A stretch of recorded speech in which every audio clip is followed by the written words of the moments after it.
আল্লাহ রাব্বুল আমিনের কাছে যদি জিজ্ঞাসা করি, আল্লাহ এখানে কয় শ্রেণীর লোক কোরআন শুনতে এসেছে, আল্লাহ রাব্বুল আমিন কোরআনুল কারীম দিয়ে বুঝিয়ে দিচ্ছেন যে তিন শ্রেণী। কয় শ্রেণী? তিন শ্রেণী। এক নম্বর শ্রেণী, আল্লাহ রাব্বুল আমিনকে যদি বলি, আল্লাহ এক নম্বর কোন শ্রেণী দিয়ে আপনি কোরআনুল কারীমের শ্রোতা আপনি নিযুক্ত করলেন?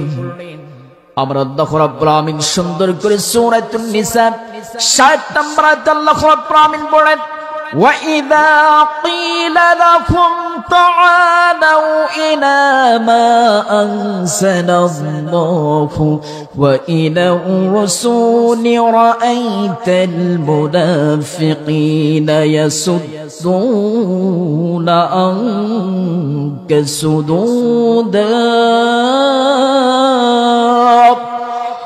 আর জোরে চিল্লায় পড়ি আল্লাহু আকবার।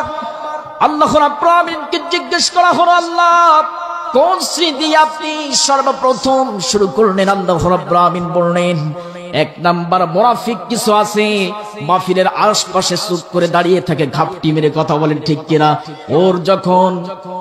ওর স্বভাব মুনাফিকি স্বভাব যদি থাকে, যখন কোরআনুল কারীম থেকে যেই কথা বলেন তখন ওর মুখ হনুমানের মতো বেজার হয়ে যায়, কথা বলেন ঠিক কিনা? হুক করে ওঠে, কথা বলেন ঠিক কিনা? ওর দিকে তাকানো যায় না, কথা বলেন ঠিক কিনা? এই জন্য এক নাম্বার মুনাফিক, এদের কেমন চরিত্র। আর যখন আপনি তাদেরকে বলবেন আল্লাহর নির্দেশের দিকে আসো, যা তিনি রাসূলের প্রতি নাযিল করেছেন, তখন আপনি মুনাফিকদেরকে দেখবেন ওরা পিঠ বাঁকিয়ে আস্তে আস্তে তাফসীরুল কোরআন মাহফিল থেকে উঠে তারা চলে যাবে। কারণ এই দেশে তারা টেন্ডারবাজি করেছিল, লুটপাট করেছিল, আলেম ওলামাদেরকে ধরে ধরে নির্যাতন করেছিল, ফাঁসির কাস্টে ধরেছিল। 50 বছর যে কোরআনের তাফসীর করেছে আল্লামা দেলাওয়ার হোসেন সাঈদী, তাকে নির্যাতন করে ইনজেকশন পুশ করে দুনিয়া থেকে বিদায় দিয়েছেন, কথা বলেন ঠিক কিনা? আপনারা বলতে চাই, আসো খেলা হবে, এখন আসতেই পারে শাহজালাল শাহপরান উত্তরসূরিরা বসে থাকবে না, এরা হচ্ছে লাঠি চার্জ করে দুনিয়া থেকে নাস্তিক মুগ্ধদেরকে ঠান্ডা করে ছাড়বে, কথা বলেন ঠিক কিনা? এই জন্য আমরা বলতে চাই, আমরা মুনাফিক হতে চাই না, মুমিন হতে চাই। একটু জোরে চিল্লায় বলি, আমরা হচ্ছে মুনাফিক হতে চাই না। এই জন্য মুনাফিক থেকে আল্লাহ রাব্বুল আমিন যেন আমাদেরকে ওই মুনাফিক থেকে ইমানদার করে নেন, সকলে বলি আমিন। এরপর যদি বলি আল্লাহ, 2 নাম্বার, আপনি কোন শ্রেণী দিয়ে কোরআনুল কারীমের তাফসীর মাহফিলটাকে আপনি সুন্দর করে বরাদ্দ করে রেখে দিয়েছেন? আল্লাহ রাব্বুল আমিন সুন্দর করে জানিয়ে দিলেন, 2 নাম্বার যারা কোরআনুল কারীমে বাধা দেয়, যারা, কথা বলেন ঠিক কিনা? আছে না নাই? যখন কোরআনুল কারীম থেকে আলেম ওলামা কোরআনুল কারীমের হক কথাগুলো যখন বলে, তখন তাদেরকে মাইক কেড়ে নিয়ে অপমান অপদস্থ করে, এখন আসো, নেতা যতই তোমরা হও না কেন জুতা পেটা করে ছাওয়া হবে, কথা বলেন ঠিক কিনা? এখন আর মামার বাড়ির ডাল্লা যে এককলা বেশি খাওয়া, কথা বলেন ঠিক কিনা? কোরআনে বাধা দিতে আসো, তাওহীদে মুসলমান 14 কোটি মুসলিম কিন্তু বিরাল বাস হাতে করে তাদেরকে কোরআন জবাব দেবে, কথা বলেন ঠিক কিনা? এই জন্য আমরা বলতে চাই, কোরআনুল কারীমটাকে ওপেন করে দিতে হবে। যেমন কোরআনুল কারীম যখন নাজিল হয়েছে এই দুনিয়ার জিন্দেগিতে, আপনি বলেন এই কোরআনুল কারীম কি আপনার অনুমতি নিয়ে এসেছে নাকি? আপনার যেটা লাগবে, যেটা আপনাকে বরাদ্দ করবে আল্লাহ রাব্বুল আমিন পূর্ণ করবেন। যেমন যেটা লাগবে আল্লাহ রাব্বুল আমিন কোরআন দিয়ে সেটাকে মিটায়ে দিয়েছেন, কথা বলেন ঠিক কিনা? আল্লাহ রাব্বুল আমিন বলেন কেমন করে তারা বাধা দেয়। সূরাতুল হামিম 26 নম্বর আয়াতে আল্লাহ রাব্বুল আমিন এভাবে সুন্দর করে গোটা মানব জাতির জন্য বলে দিলেন, আমার আল্লাহ রাব্বুল আমিন সুন্দর করে জানিয়ে দিলেন, وقال الذين كفروا لا تسمعوا لهذا القرآن والغوا فيه لعلكم تغلبون।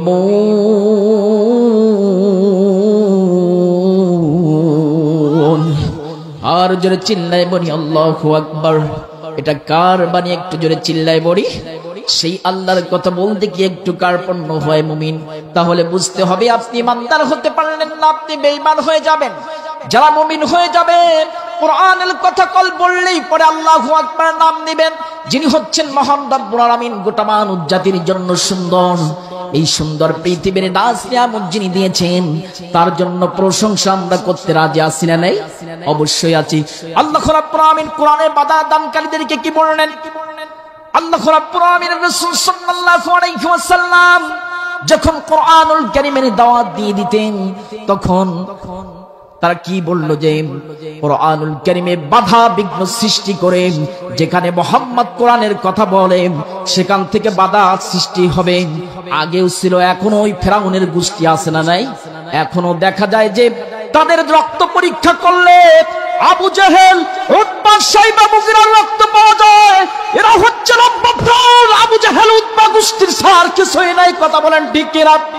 এই জন্য আমরা বলতে চাই, আমরা ইমানদার হতে চাই, আমরা কোরআনে বাধা দানকারী মুনাফিক হতে চাই না, আমরা আল্লাহ রাব্বুল আলামিনের কোরআনের পক্ষে থাকতে চাই। কথা বলেন ঠিক কিনা?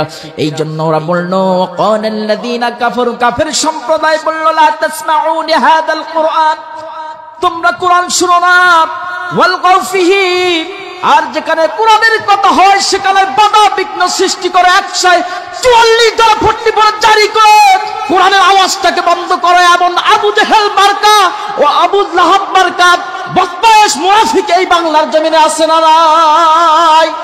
এই জন্য আমরা বলতে চাই, আমরা কোরআনটাকে ধরতে চাই, কোরআনটাকে বুকে রাখতে চাই। এই কোরআন কাল কিয়ামতের কঠিন ময়দানে আমাদেরকে সুপারিশ করবেন। কথা বলেন ঠিক কিনা? এই জন্য আল্লাহ রাব্বুল আলামিন বললেন যে তারা কি বলেছিল? লাআল্লাকুম তাগলিবুন। আল্লাহ বললেন হয়তোবা, তাদের কথাটাকে কোট করে বললেন যে ওরা বলতে লাগলো হয়তোবা তাহলে কোরআনের আওয়াজটাকে বন্ধ করতে পারবে। কিন্তু কোরআনের আওয়াজটা কি বন্ধ করা যাবে? একটু কথা বলি মুসলমান, কখনোই নয়। এই জন্য আমরা বলতে চাই যে আমরা কোরআনুল কারীমের মাহফিলে আসবো, স্যান্ডেল গুলো আমরা রেডি করব, যে সব নাস্তিক মুক্তারা কোরআন বন্ধ করতে আসবে, সেটা আবু জেহেল, উতবা, শাইবা, মুগীরার গোষ্ঠীর মুখে জুতা মেরে আমরা তাদেরকে তাইগির করব। কথা বলেন ঠিক কিনা? এই জন্য আমরা বলতে চাই, কোরআনের পক্ষে থাকতে চাই। আর 3 নাম্বার, আল্লাহর কাছে যদি বলি আল্লাহ মুনাফিক বাদ গেল, কোরআনুল কারীমে বাধা দানকারী বাদ চলে গেল, ও আল্লাহ 3 নাম্বারটা কি? 3 নাম্বার, আমরা ইমানদার মুত্তাকি আমরা হতে চাই কি চাই না? অবশ্যই চাই। এরপরে আল্লাহ রাব্বুল আলামিনকে জিজ্ঞাসা করি, আল্লাহ 3 নাম্বারকে আল্লাহ বলে দিলেন যে যারা মুমিন ব্যক্তি কোরআন শুনলেই পরে দিলটা নরম হয়ে যায়, ওই মুমিন বান্দাদের জন্য আমি আল্লাহ রাব্বুল আলামিন কোরআনুল কারীমের সামনে আমি তাদেরকে বসে দিয়ে দেই।